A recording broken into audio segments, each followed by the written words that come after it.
Good morning again, O'Neill. I hope you're having an amazing day today. So, I am doing all these videos today. So I'm still wearing what I wore for our Monday video. So I'm at school getting these videos done because I told you my internet is having a horrible time at home. And so I'm going to hang out in different rooms around school so you can feel like you're still with us even though you're learning from home. And today I'm in the cafeteria, and I wanted you to know about the amazing work that Miss Raquel, Miss Avelia, and Miss Susanna are doing to make sure that you are being fed every single day.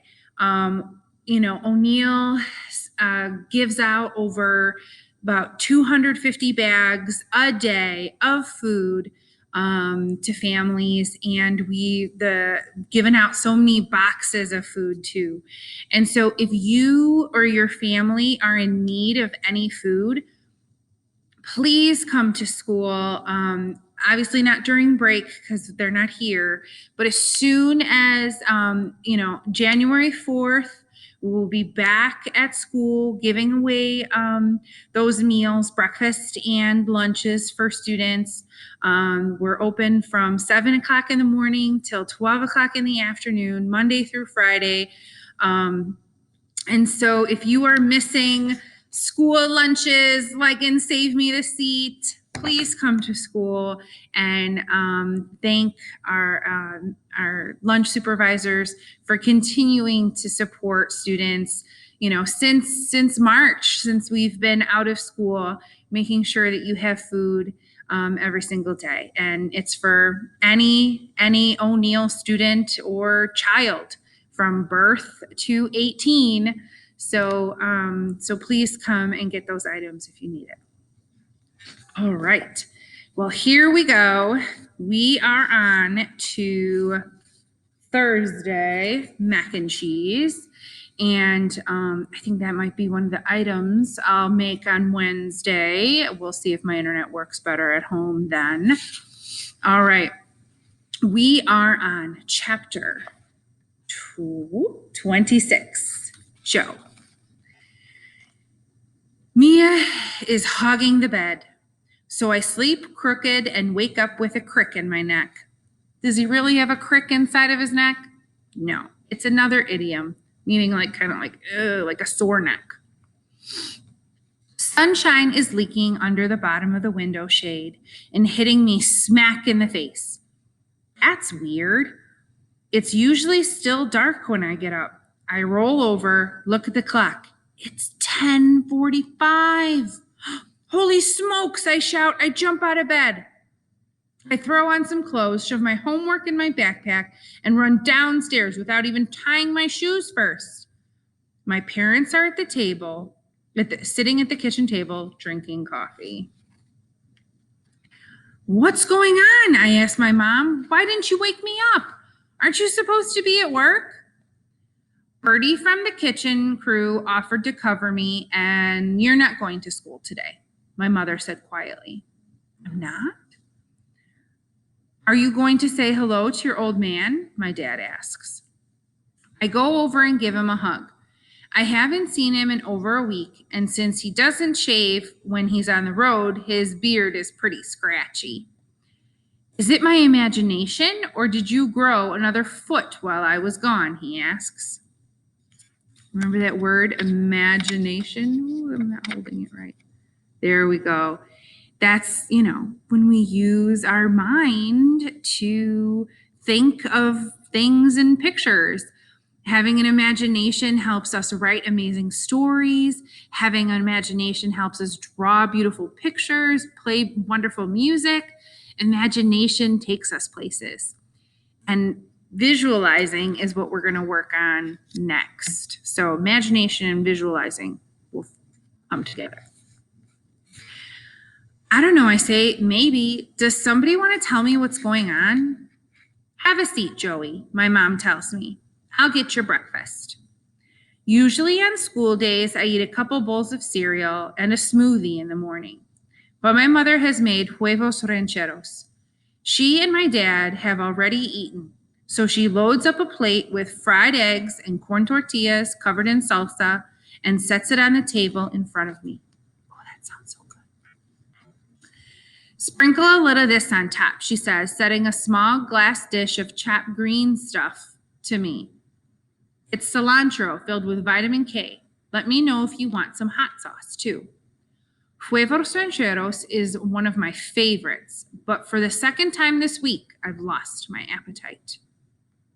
Are we about to have a family meeting? I ask. My parents look at each other. Your mom and I do need to talk to you, Joe, my father says. Sounds like a family meeting to me. What do we need to talk about? I ask, even though I'm pretty sure I already know. My father turns to my mother. What's the boy's name again? He asks. Dylan, she says. Dylan Samarine. Here we go. What kind of name is Samarine? My father asks. He's Indian, I say. What's his problem with you, Joe? I shrug. Have you tried sitting down with Dylan and telling him how you feel? My mother asks. Come on, Grace, my father says, shaking his head. Don't you know you can't talk to people like that? It doesn't work. What are you suggesting, Kirk? That he punch the boy in the nose, says my mother. That would serve him right. These people come over here expecting to have it all. They ought to show some respect. What people? I ask. Immigrants, my father says. They're visitors in this country. Who do you think they are pushing us around? So, immigrants or immigration. Not good at that. The picture says we are all immigrants. And really, we are. Unless you're Native American, we're all immigrants. We've all come from another country to be here in the United States. Like my family is from Italy and Germany. My dad came here when he was 10 years old. I'm first generation American. I'm sure some of you might be the same. We're all immigrants. Every single person here. Everyone I know. I don't really know a lot of Native American people, so I can't, say most people here in the United States are immigrants. So I wonder what's going on with Joe's dad. Were you surprised about what he's saying and his opinion? How does that make you feel? It kind of makes me uncomfortable, but let's keep reading. Dylan's not a visitor. He was born here, I say. His dad's a doctor. You're missing the point, Joe, my father says. The point is you have to man up, fight back. Lower your voice, Kirk, my mother says. There you go again, Grace. Stop babying him, or he'll never learn to stand on his own 2 feet. I know how to stand on my own 2 feet, I say. I do it every day. You just don't know about it. You wouldn't even know who Dylan Samarine was if Mom hadn't taken that job at Einstein. We've been over this already, she says. I didn't have a choice. I need the work. You promised you'd stay out of my business. You crossed your heart and promised. Mia whimpers. She can't stand it when I get upset. I reach down and pat her on the head. Your well-being is my business too, my mother says. Great. Now she's crying. How long has this Samarine boy been bothering you? My father asks. I shrug. Why didn't you say anything about it? Asks my mother. I can handle it, I say. I'm going to call and speak to your principal right now, my father says, reaching for the phone. If you're not going to stand up to that bully yourself, then I'll do it for you. No, I shout, banging my fist on the table. No, no, no. You want me to talk about my feelings? You want me to stand up for myself? Fine, here goes. I hate that Mom works at my school. I hate she keeps breaking her promises and butting into my business. I hate that she has to wear that stupid apron and blow that stupid whistle in front of everybody. I hate that you're never home anymore, Dad. I hate that you think it's okay to call my principal without even asking me how I feel about it first. I hate that you're always telling me to man up and that you don't like people who aren't like you. Indians, you mean? He asks. No, Dad, I mean me. What are you talking about? He says. You think I don't like you? Why? You don't ever turn down the TV when Mom asks you to. Now, wait a second, my dad says. I'm not the bad guy here. I'm trying to. Let him finish, Kirk, my mom says, reaching over and putting a hand on his arm. It feels kind of like I'm throwing up. I can't control what's coming out. And it's not going to stop until I'm empty. I hate that kids think I'm dumb and that teachers don't like me. I hate being afraid to raise my hand even when I know the answer. I hate that I'm taller than everybody else in my class, including my teacher, and that the only real friend I have is a dog. Most of all, I hate Dylan Samarine because he never, ever lets me forget who I am. That's how I feel. Are you happy now? I ask. Then I pick up my plate, scrape the eggs into the trash, and go upstairs to my room. That was intense. Why do you think Joe doesn't want his dad to call the principal? Has that ever happened to you? I know sometimes it can be scary, but you got to tell somebody if something is going on that you don't like. At school or at home, we're here for you. We probably can't keep a secret, but we can try to help you as much as we can. So never fear to call or email or anything you want me or anyone else here at school. All right, let's keep going. Chapter 27, Ravi. Parima storms into my room, waving a piece of paper. Wake up, Ravi, and explain this to me right now, she says, pulling the sheets off my face. What is it? I ask, rubbing my eyes. What's wrong? Her hands are shaking as she puts the wrinkled paper under my nose. I found this in your school bag. What is it? I ask, sitting up and reaching for my glasses. Look at me, Ravi, she says, grabbing my chin and pulling my face towards her. Tell me, what is going on? What have I done? I ask, trying to see what's written on the piece of paper. Amma comes in, takes the paper, and sits beside me on the bed. It's some kind of drawing, she says, smoothing the paper on her knee. I push up my glasses, rub my nose, and look at the paper. It's a cartoon of a bunch of people wearing the same t-shirt. Did you draw this? Says Amma. No, I tell her. I've never seen it before in my life. Parima snatches the paper from me and studies it. Who is this boy? She asks suspiciously. Is that supposed to be you? Has someone been calling you names? Here's another word. Suspiciously. I kind of like this picture where the eyes are squinty. When you're suspicious, you don't really believe what the other person is telling you. They're suspicious. She's pointing to a boy wearing shoes that look like giant potatoes. I know who that's supposed to be. That isn't me. It's the boy who sits behind me in class. He goes for special help. I call him Bigfoot. But his real name is Joe Sylvester, I say. Whoever drew this cartoon probably meant to give it to him and accidentally put it in my bag instead. I hope this will satisfy my grandmother and put an end to the drama, but instead she starts up again. Why do you and Mr. Bigfoot sit together? She demands. Are you friends? Amma asks. We don't sit together. I sit behind him, and the seating is in alphabetical order. I explain. Suriyan Sariyanan comes before Sylvester. And no, Amma, we are not friends. My mother knows me too well. What's going on, Raja? She says softly. You have to tell me. I want to tell her everything. How Dylan Samarine called me curry head and how I ran away and hid in the bathroom. How I have not made a single friend at school and I have been ridiculed and laughed at every single day since day one. Ridiculed. That's another word we need to check out. Like when everybody's laughing at you and making you feel horrible, oof, that's ridiculed. I want to tell her that I've been tricked into tasting beef too, but I can't. What's wrong? Amma asks, squeezing my shoulder. Ow, I cry.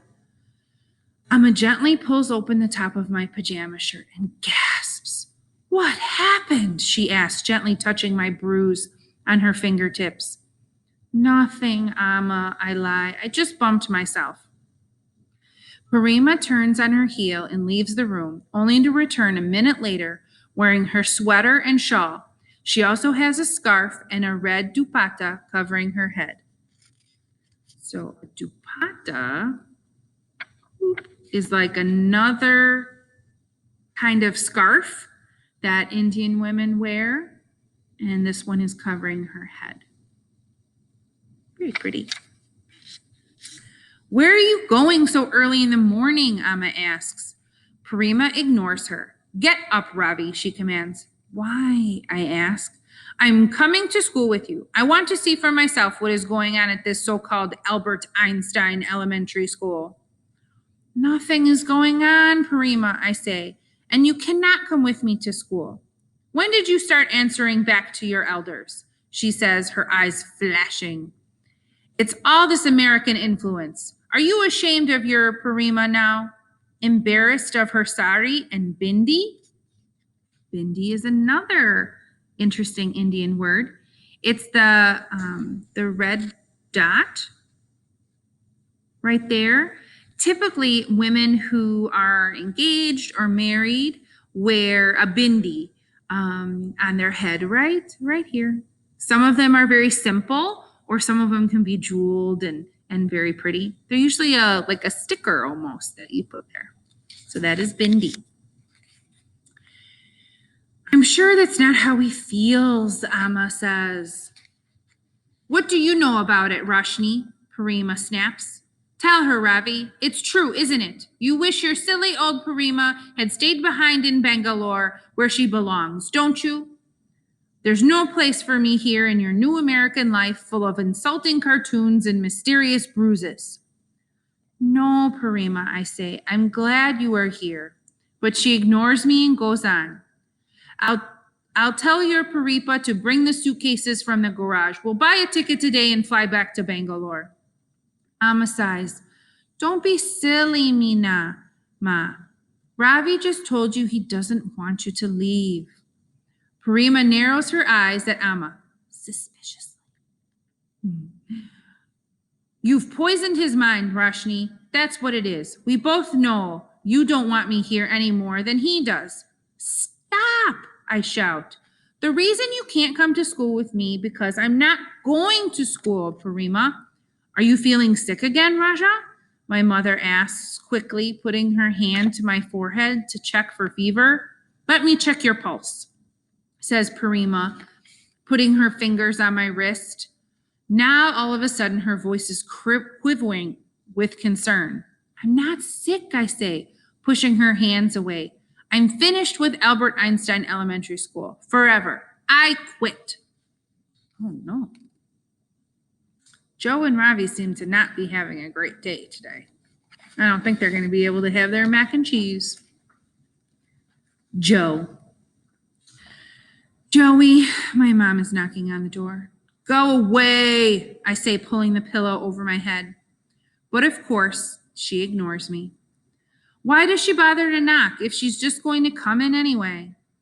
You didn't eat your breakfast, so I made you a peanut butter and jelly sandwich, she says. She sets the plate on my nightstand along with a glass of milk.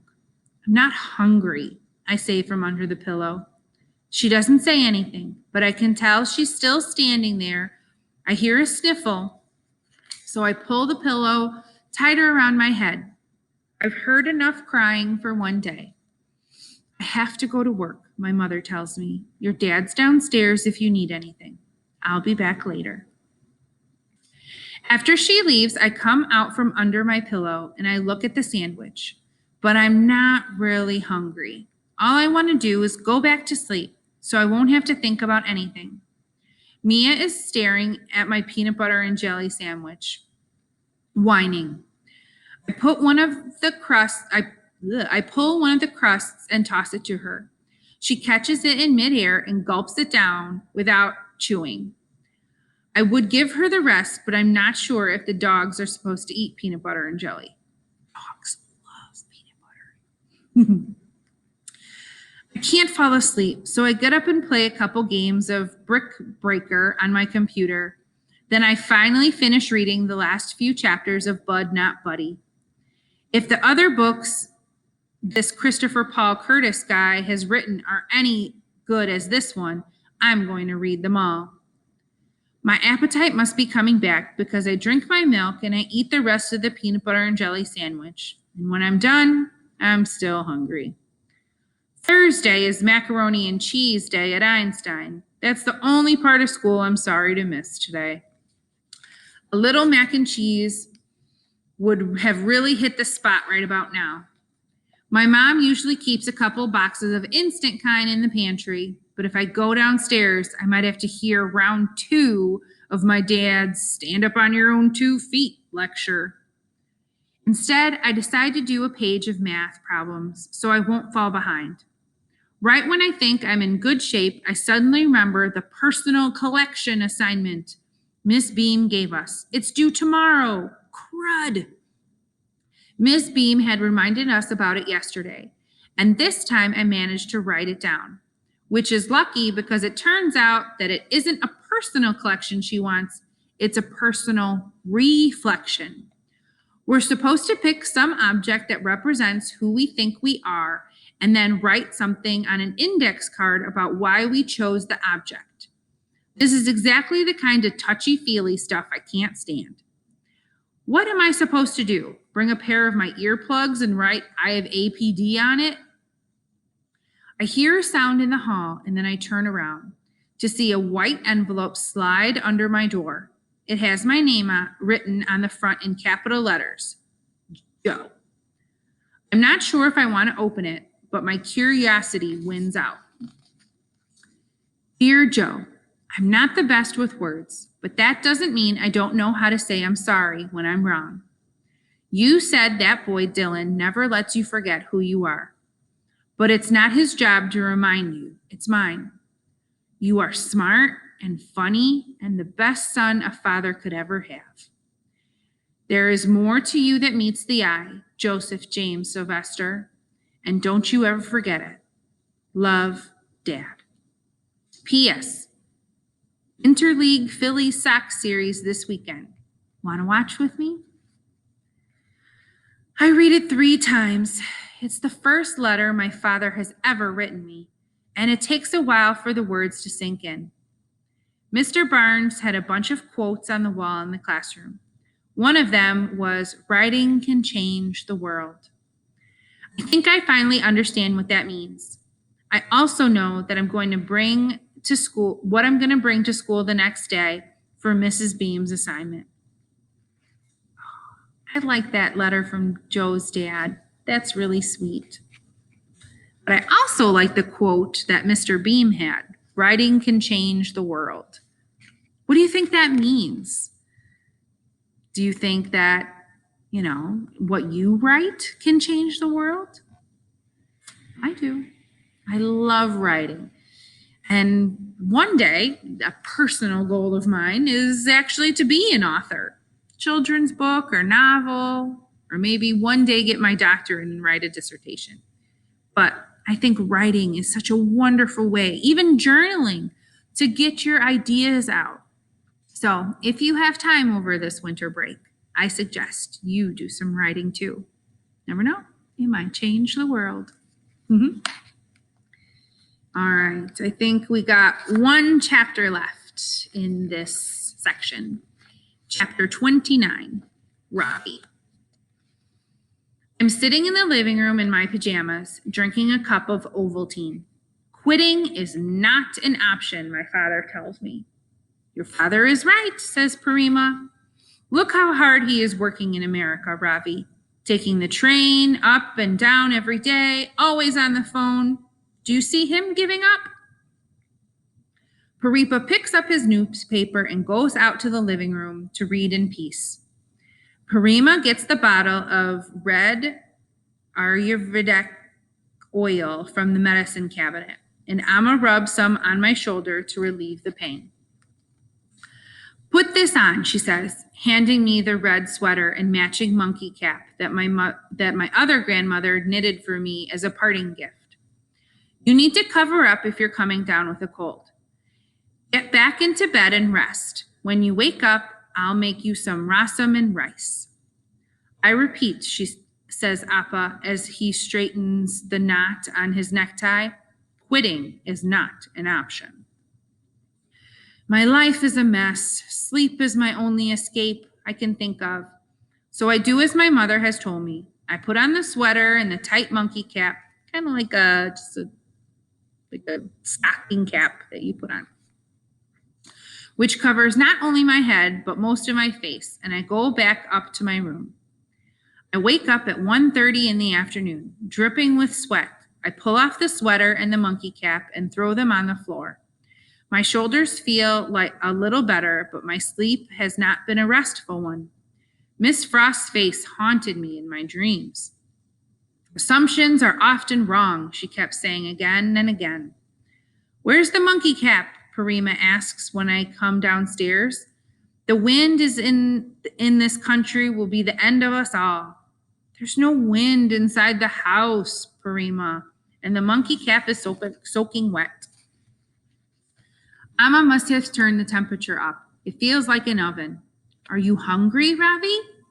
Hungry and eat your mother's runny rasam? Parima tells me. Then we will get to work. Work on what, Parima? Your mother and I have gone through your backpack, she says. You have been slipping up on your assignments, Ravi. No wonder you wanted to quit. She hands me my agenda book and points to something I had written on the first day of school. Personal reflection. Bring in an object that you feel represents who you are, along with one sentence explanation for why you chose that particular object.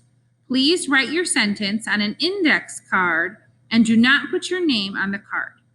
It's due tomorrow, Ravi, Amma says. Why haven't I seen you working on it? Did you forget? Don't worry, says Parima. While you were sleeping, your mother and I have taken care of it. What do you mean? I ask. We went to Staples and bought all the supplies, Amma says, and I bought you more mechanical pencils too, Raja.